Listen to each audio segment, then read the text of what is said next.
Assalamualaikum warahmatullahi wabarakatuh. Kami dari kelompok 3D, laporan praktikum teknologi farmasi steril. Di sini kami akan membahas mengenai pembuatan injeksi pengemas ampul dan vial. Tujuan dari praktikum kali ini adalah yang pertama, mampu melakukan perhitungan isotonisitas dengan 3 macam metode yang berbeda.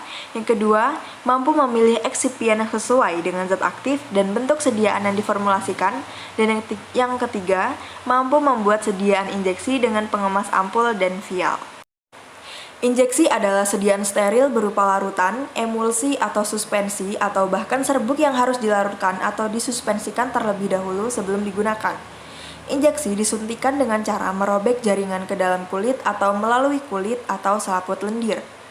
Injeksi diracik dengan melarutkan, mengemulsikan, atau mensuspensikan sejumlah obat ke dalam wadah dosis tunggal atau wadah dosis ganda. Ini menurut Depkes RI 1979. Wadah vial adalah salah satu wadah dari bentuk sediaan steril yang umumnya digunakan pada dosis ganda dan memiliki kapasitas atau volume 0,5 sampai 100 ml. Vial dapat berupa takaran tunggal atau ganda. Digunakan untuk mewadahi serbuk bahan obat, larutan, atau suspensi dengan volume sebanyak 5 ml atau lebih besar. Bila dijual, botol ini ditutup dengan sejenis logam yang dapat dirobek atau ditembus oleh jarum injeksi untuk menghisap cairan injeksi. Ini menurut Ervoig 1994. Menurut Parrot 1970, vial merupakan wadah dosis berganda yang ditutup dengan tutup yang terbuat dari karet atau plastik. Pusatnya terdapat diafragma yang memungkinkan penusukan dengan jarum suntik dan pengambilan isinya. Tutup vial ini dibuat sedemikian rupa sehingga jarum suntik dapat dengan mudah ditusukkan tanpa melepaskan bagian-bagiannya dan dapat ditutup kembali setelah jarum suntik dicabut. Menurut Ervoig 1999, ampul adalah wadah berbentuk silindris terbuat dari gelas yang memiliki ujung runcing atau leher dan bidang dasar datar. Ukuran nominalnya adalah 1, 2, 5, 10, 20, atau kadang-kadang juga 25 atau 30 mili. Ampul adalah wadah takaran tunggal, oleh karena total jumlah cairannya ditentukan pemakaiannya untuk 1 kali injeksi sehingga tidak diperlukan pengawet. Ampul juga ada yang terbuat dari gelas yang digunakan sebagai wadah larutan infus atau ampul besar leher 2. Menurut peraturan, ampul dibuat dari bahan gelas tidak berwarna, akan tetapi untuk bahan obat yang peka terhadap cahaya. Alat yang digunakan dalam pembuatan sediaan injeksi berupa autoclave, beker gelas, batang pengaduk, bunsen, kertas kopi, gelas ukur, pipet tetes, vial, dan ampul. Kemudian, bahan yang digunakan dalam pembuatan ampul berupa asam askorbat, natrium bikarbonat, P-chloromethacresol, dan WFI. Sedangkan bahan yang digunakan untuk vial adalah asam askorbat, riboflavin, tiamin HCl, gintisik asid etanolamid, sodium hidroksida, karbon dioksida, dan WFI. Sterilisasi alat dan wadah dalam pembuatan injeksi dilakukan dengan cara mencuci terlebih dahulu alat dan wadah, kemudian dibungkus menggunakan perkamen dan aluminium foil. Alat-alat yang memiliki mulut disumbat menggunakan kapas dan diikat dengan tali. Alat dibagi berdasarkan kategorinya, gelas, plastik, dan karet. Kemudian alat yang tidak tahan panas disterilisasi menggunakan metode panas basah menggunakan autoclave 121 derajat Celcius selama 15 menit. Alat-alat yang tahan panas disterilisasi menggunakan metode panas kering dengan oven 150 derajat Celcius selama 30 menit. Alat plastik dan karet dididihkan dengan aquades 30 menit dan direndam dengan alkohol 70%. Kemudian, alat yang telah disterilisasikan dimasukkan ke dalam wet area melalui passbox. Penimbangan bahan dilakukan menggunakan timbangan analitik dengan penambahan bobot 20%. Untuk bahan-bahan ampul ditimbang ascorbic acid sebanyak 0,6 gram, natrium bikarbonat 0,3552 gram, dan P-chloromethacresol sebanyak 0,0024 gram. Sedangkan untuk bahan vial ditimbang ascorbic acid sebanyak 0,06 gram, riboflavin 0,00288 gram, tiamin HCl 0,001752 gram, gintisik acid etanolamid sebanyak 0,00024 gram. Kemudian bahan-bahan yang telah ditimbang disimpan di atas kaca arloji dan diberi label, kemudian dibungkus menggunakan aluminium foil. Tahap pencampuran vial dilakukan dengan cara menyiapkan 150 ml larutan 10% sodium hidroksida dalam WFI dan dibiarkan dingin hingga suhu kamar. Kemudian, ditempatkan sekitar 500 ml WFI ke dalam tangki peracikan bersih dan gelembung karbon dioksida selama 10 menit. Dibiarkan karbon dioksida menyelimuti larutan selama sisa langkah peracikan.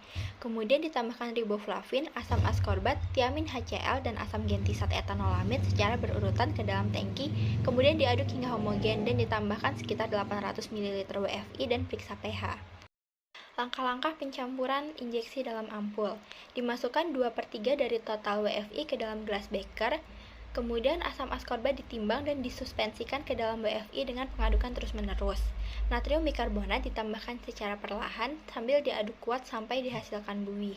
Setelah meredanya buih, dimasukkan sisa natrium bikarbonat, kemudian dilanjutkan proses tersebut sampai asam askorbat larut.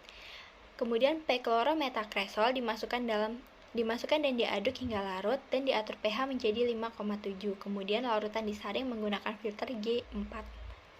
Pada pembahasan kali ini, praktikum teknologi farmasi 3 steril yang kali ini mengenai pembuatan injeksi. Pembuatan injeksi ini dilakukan terhadap pengemas vial dan ampul.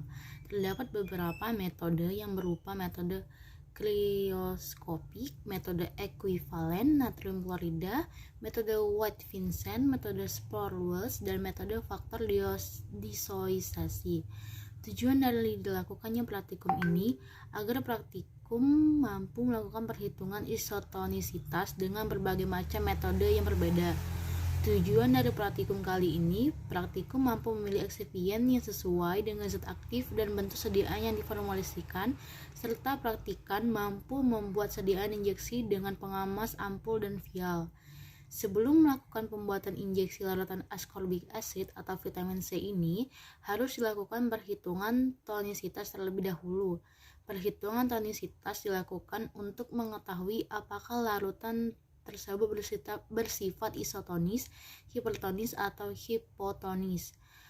Isotonis itu keadaan di mana tekanan osmosis larutan obat yang sama dengan tekanan osmosis tubuh kita atau darah, air mata, sedangkan hipotonis itu keadaan di mana tekanan osmosis larutan obat kurang dari tekanan osmosis cairan tubuh. Hipertonis adalah tekanan osmosis larutan obat lebih dari tekanan osmosis cairan tubuh.